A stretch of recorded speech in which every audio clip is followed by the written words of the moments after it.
Hey guys, I'm Nathan from Arms and Armor. Today we're going to be looking at an iconic weapon, the flail. And we're going to be asking why a medieval warrior might choose to use this weapon instead of another one, and what some of the benefits and drawbacks of this weapon might be. Alright, so first of all, I'm going to give you a run through of what a flail is and introduce you to a few varieties here. This is our Arms and Armor spiked medieval flail. It's got about, this ball weighs close to a pound. On the end here, it's got a solid metal shaft. What makes this a flail is that it's a shaft that then has a ball connected with a chain, right? So it hangs on it. That's a flail. Sometimes they're called morning stars. That's the wrong term. In contrast, this is a mace, right? This is our spiked mace. The ball is very similar, just has a longer spike on the end, no chain, right? The weight on these is pretty similar. If we compare them, the chain makes the flail a bit longer, but otherwise, they're physically pretty similar. This is another example. This is our German flail. It's based on one in the Metropolitan Museum. It's a little fancier, but essentially it's the same type of thing, right? You've got a chain and a handle. Anyone who picks one of these up immediately notices how heavy the ball is at the end. Right? This is a really, really hefty weapon. And it's one of its benefits, and it's one of also of the drawbacks of using it. Now there's a few other less common flails here. This one is one that we just had made up quick for playing in the shop at one point, but this is a Renaissance Mongole or Iberian flail. Right? So this comes from the period of montantes and rapiers. We'll look at how these work because with these long chains it's substantially different than the shorter chain varieties. This is our safety flail with Nerf balls at the end. Wah! Still dangerous. And finally, this is, we call it a peasant flail or an agricultural flail. So this was originally a threshing tool, right? So peasants would use this to thresh wheat, right? You can see there's some economy of motion here.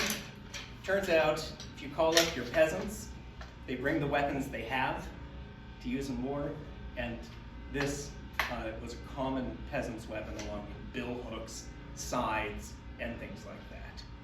So one of the main reasons that modern people often claim a flail was an excellent weapon was that it hits harder than other weapons, right? They imagine that when you swing this thing, the action on the chain causes it to impact more forcefully than a mace might. But this really isn't true, right? There's, in some circumstances, maybe a little bit. In other circumstances, probably less. The issue here is that when you swing this thing, it's not a whip, right? You're not going crack, right? Instead, when you swing it, the chain's fully extended, which means that it's just a mace that's this long at the point of impact, right? Instead of this ball coming around and producing extra force. Right? So that's not really what's going on. Right? A flail shouldn't hit harder than another weapon of the same weight and length most of the time. Instead, it must give some other benefit by being on a chain. This is a whip, not a flail.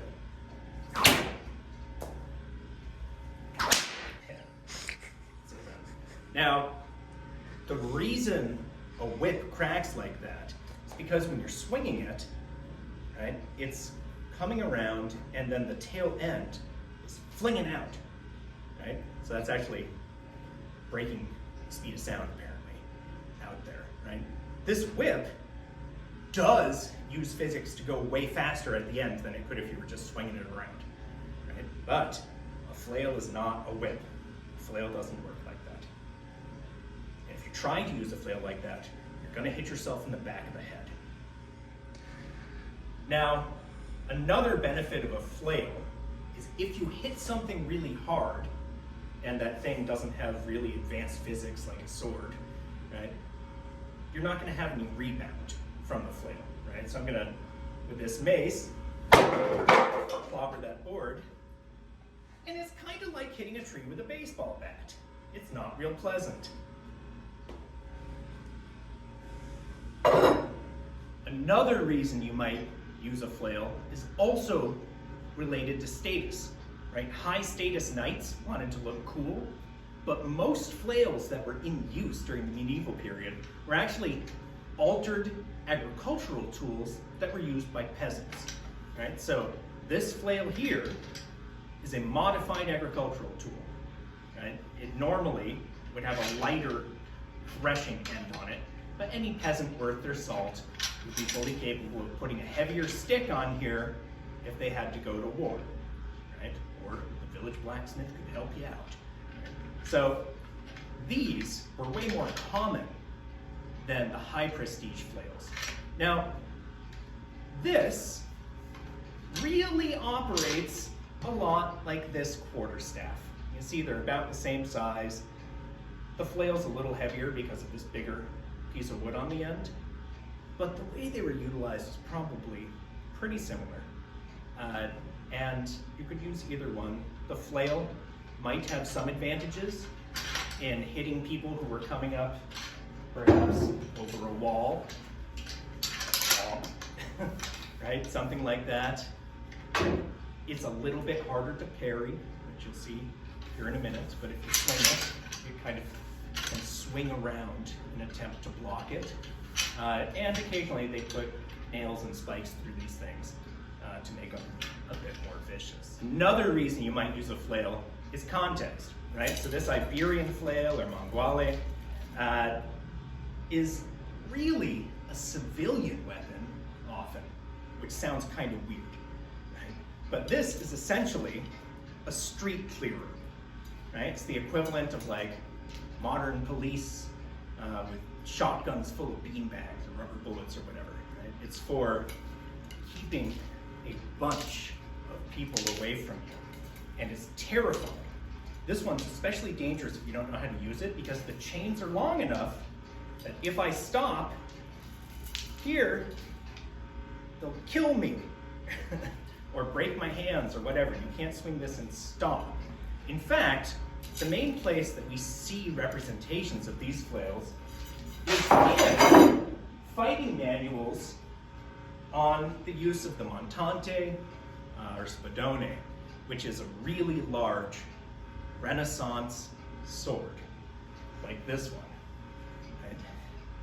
And so these swords have big cutting motions, and you would essentially keep them moving if you were fighting with them. The same mechanics you use for a montante are applied to the Iberian flail. And essentially, I like to imagine a Shakespearean scene in which Montagues and Capulets are out on the town. Most of them have their rapiers. They get into a thumb-biting dispute, and they call out one of their bros who has a montante or a manguale to chase away everyone else who just has rapiers. They bring out the big guns. And now we're going to show you what it looks like if you try to use a rapier against one of these. So, we're hanging around in 17th century Sevilla, drinking some sangria or something, and I came across Craig, my arch enemy. I'm armed with a rapier, and he has this Iberian flail. We're going to be in an interesting tactical situation. That weapon was, so far as we can tell, designed to go against this weapon. Right? They're kind of a matching set in terms of armaments. Now, if Craig's using this, he's going to be continuously in motion, swinging it around. This is super scary. Even with the safety one, it's scary. He has more reach than me, right? Ah! And so, I have to get out of his way. Now you might be thinking, why don't I parry that? Well, here's why. I'm gonna get into a strong parry, right? I really can't. It just wraps around it, it keeps going. I can't stop it like it's a sword. Now this one's made of plastic. We're gonna gently and safely, safety third, use the metal one here.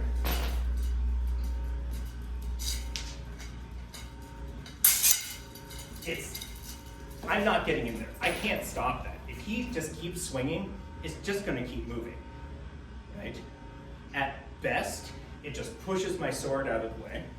I can't maintain a structural position against it. If I do maintain a structural position, right, it's gonna come down to my hands, and it's gonna break my hands, even through this, right? If I'm like here, and they slide down, I'm in just as much trouble. It's a terrifying weapon to try and oppose with a rapier. Now, is this probably technically more deadly? Yeah, if I could get him and stab him, but he's not just gonna hit me once, right? That thing is gonna beat me to a pulp. But, yeah, you can also shorten it up. You can parry, right, with this, no problem. You can wrap, you can grapple, but it's a highly skilled weapon. So is the rapier, but it's a highly skilled weapon, and that's a pain in the butt to carry around on your evening, on your night out, right? It's like, yeah, he's open carrying his AR on the streets, which people don't like sometimes. So in the end, what's a flail good for? Well, they look awesome, which is actually important. They're scary, which is actually important. They're hard to parry, which we're gonna see a little more of in another video in this series in which we use these weapons against various types of armor and shields. But they're also really hard to use, and they're pretty dangerous to yourself. Right? You can't pull a swing without having that ball come back at you. Right? If you're on horseback, your horse is probably in greater danger from this weapon than the other knight is. And they're not super common, really, among the upper classes. If you're a peasant, it makes a lot of sense to use an agricultural tool as a weapon. But although they're the same idea, the way they were used is pretty different. All right, guys, thanks very much. See you next time.